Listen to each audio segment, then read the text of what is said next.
Eu vou passar mais um vídeo aqui do canal, que é o queridíssimo O Historiador. E vamos ver aqui, né, gente? Vídeos bacanas, materiais importantíssimos. E também aí tem a questão do Mauro Cid e o Gabinete do Ódio. Aproveitar aqui a fala do Jean Willis. Vamos lá? Pra gente ficar por dentro de tudo. Deixa eu botar o som. Vamos embora. Que essa história que o Mauro Cid estaria colaborando com a polícia começou, eu disse para vocês que falar do caso das joias não bastava. O motivo era evidente. No caso das joias está tudo claro, a polícia tem materialidade, inclusive como vazou recentemente informações em alguns portais de notícia, como disse o próprio Mauro Cid, está tudo documentado. Só que, segundo informações colhidas aqui agora por alguns portais, entre esses portais a própria revista Fórum, o G1, junto ali com o Valdo Cruz e André Sadi, informações sobre o Gabinete do Ódio estariam sendo confirmadas pelo Mauro César Cid e que o envolvimento do Carlos Bolsonaro também estaria sendo exposto e que a complicação no que diz respeito ao filho preferido do Bolsonaro começaria a aumentar. Bora falar um pouco mais sobre isso aqui, porque eu já alertei alguns dias sobre isso em um vídeo aqui no canal e quero trazer também uma fala do Bebiano ainda quando ele estava vivo. Bora pro vídeo.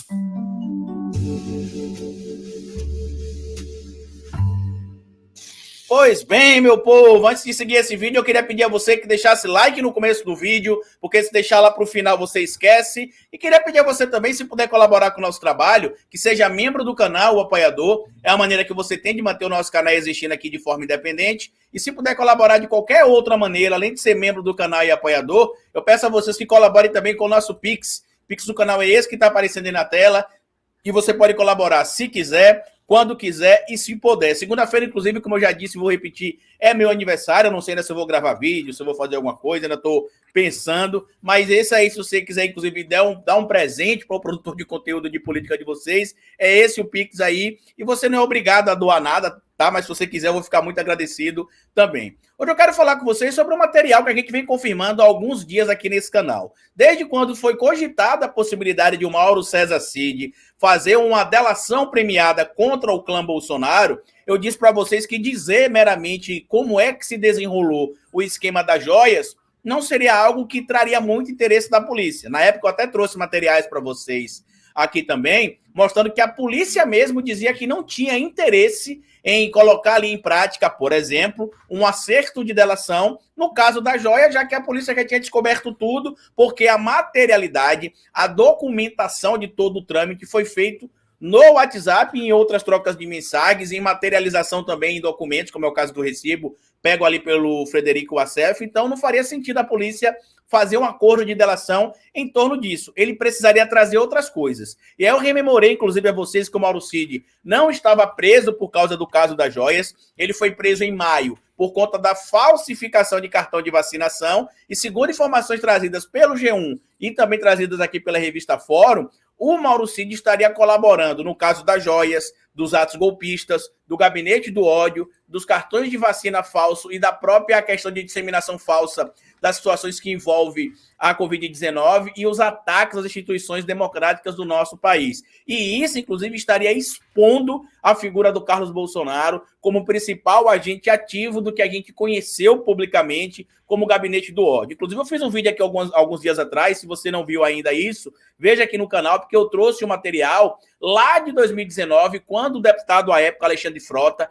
denunciou que dois empresários, um chamado Otávio Facuri e outro chamado Meyer Nigri, foram citados, não com sobrenome, ele só disse que ouviu em um almoço que ele participou com Carlos, o Eduardo e o Jair, depois de um evento que o Jair teria participado ainda no período da campanha, em setembro de 2018, ele tinha dito que precisaria de investimento para fazer disparos no Facebook. E foi citado o nome de um empresário chamado Meyer e outro empresário chamado Otávio. Hoje a gente sabe que esse Meyer seria, em tese, o Meyer Nigri, que recentemente a polícia encontrou mensagens dele trocadas com o Bolsonaro, onde o Bolsonaro pedia para disseminar informações falsas massivamente. Também descobrimos mensagens dele trocadas ali com Augusto Aras, furando em tese ali a fila para saber o que estava acontecendo e até usando, de certo modo, a influência que ele tinha dentro da PGR para, quem sabe, se livrar das possibilidades de investigação que estavam encaminhando-se ali contra ele, tanto que a Lindora Araújo promoveu naquele momento até mesmo uma decisão favorável ao não prosseguimento das investigações, mas o STF não viu justificativa iniciativa legal e decidiu prosseguir. E hoje, inclusive, tanto o Meyer Nigri quanto o Luciano Heng são investigados e o Otávio Facuri depois se envolveu em outros problemas com a própria Covid-19 também, disseminação dessas informações falsas. E eu quero trazer um ponto para você importante, porque naquela época lá o Frota já tinha dito isso, e ele mandou para mim, inclusive, um material de um corte que pouca gente lembra também, que envolve uma fala do Bebiano quando o Bebiano participou do Roda Viva. Mas vamos ler aqui o que diz a matéria que o Ivan Longo publicou na revista Fórum, e que ele trouxe aqui, inclusive, detalhes do que foi publicado lá no G1 pelo André Sadi e pelo Valdo Cruz, que fizeram a checagem da informação ali. Mauro Cid abre o jogo sobre gabinete do ódio e pode complicar Carlos Bolsonaro. Ex-ajudante de ordens tem fornecido detalhes sobre o que a Polícia Federal considera ser uma organização criminosa liderada por Jair Bolsonaro, que envolve desde milícias digitais, passando por tentativa de golpes, até chegar nas joias. E tudo isso, como a gente já trouxe aqui, inclusive, estaria interligado. E aqui vem o que é que o Mauro Cid teria falado, né, para a Polícia Federal, segundo as fontes apuradas ali pelo G1. Para além do caso da joia, Cid estaria fornecendo à PF detalhes de outros esquemas criminosos que se interligam nas investigações. Entre essas novas informações, segundo a apuração do jornalista Valdo Cruz e André Sadi, do portal G1, estão sobre o funcionamento do chamado Gabinete do Ódio, grupo articulado no antigo governo que tinha por objetivo disseminar informações falsas para atacar adversários e colocar em xeque a credibilidade do sistema eleitoral brasileiro. Narrativa que serviria de base para a tentativa de um golpe de Estado que mantivesse Jair Bolsonaro no poder. O vereador Carlos Bolsonaro, deixa eu só marcar aqui para a gente ver melhor, tá? O vereador Carlos Bolsonaro, cadê? Filho do ex-presidente e apontado como principal articulador do gabinete do ódio. O funcionamento do grupo, inclusive, é investigado no inquérito das milícias digitais do Supremo Tribunal Federal, que se desdobra em outras investigações até chegar ao caso das joias. Traduzindo de forma bem clara, tá? O Carlos Bolsonaro ele é apontado como líder do gabinete do ódio.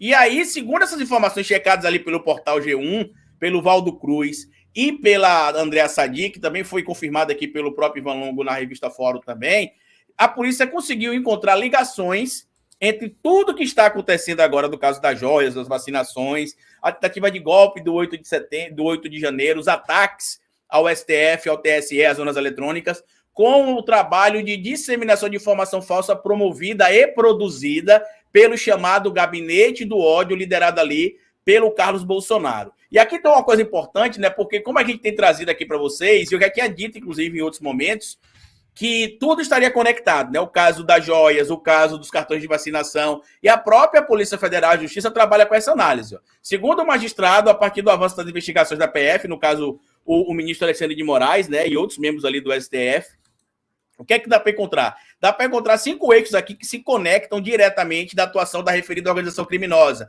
que incluiria, por exemplo, o próprio gabinete do ódio. Primeiro, ataques virtuais a opositores. Segundo, ataques às instituições como STF e TSE, ao sistema eletrônico de votação e à rigidez do processo eleitoral. Terceiro, tentativa de golpe de Estado de abolição violenta do Estado Democrático de Direito. Quarto, ataque às vacinas contra a Covid-19 e as medidas sanitárias na pandemia. E quinto, uso de estruturas do Estado para obtenção de vantagens. E aí eles conectam isso aqui, eu vou até trazer para vocês depois aqui, eu vou deixar como fonte, como eu sempre faço, para vocês consultarem, tá? E aqui eu quero até aproveitar para citar o canal do Sérgio Hoff, pedir para vocês seguirem o Sérgio Hoff, inclusive, que ele fez um vídeo recentemente que eu achei interessante, né? Porque muitas pessoas falam assim, sobre a CPI, né? Ah, a CPI ou CPMI sempre acaba em pizza, não dá em nada. E, na verdade, não é isso que acontece na CPI. Qual que é o objetivo da CPI? Produzir um relatório e apontar os crimes que foram cometidos.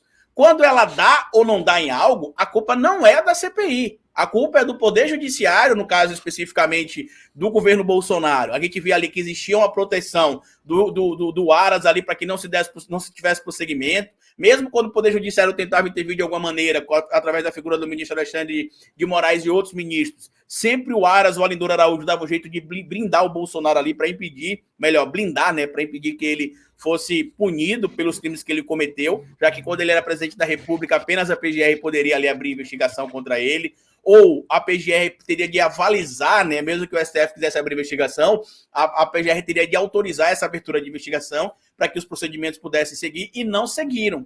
Esse é o grande fato. Mas o que a gente consegue ver disso aqui é que, segundo informações que o Mauro Cid está passando, Este material que foi... Não, Carlito não tá ao vivo não, meu querido, minha querida Diana Silva. Ele tá... Esse aqui é um vídeo que ele gravou recentemente, eu tô reproduzindo aqui para vocês acompanharem.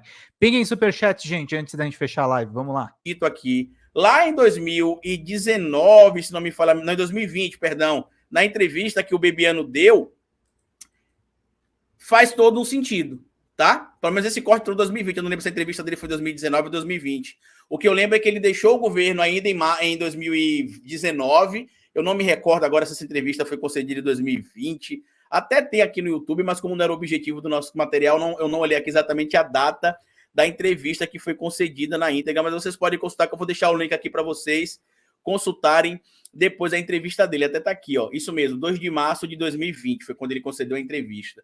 E o que é que ele diz aqui? Ele fala que o gabinete do ódio estava instalado, escutem, tá? Estava instalado no Palácio do Planalto e que o Bolsonaro tinha ciência disso e que quem comandava era o Carlos Bolsonaro. O Frota me mandou esse vídeo para eu replicar para vocês aqui, para que vocês entendam que tudo que está sendo revelado agora materialmente por provas e o próprio depoimento do Cid, segundo informações das colunas que eu citei, já era alertado anteriormente também. Vamos ouvir aqui.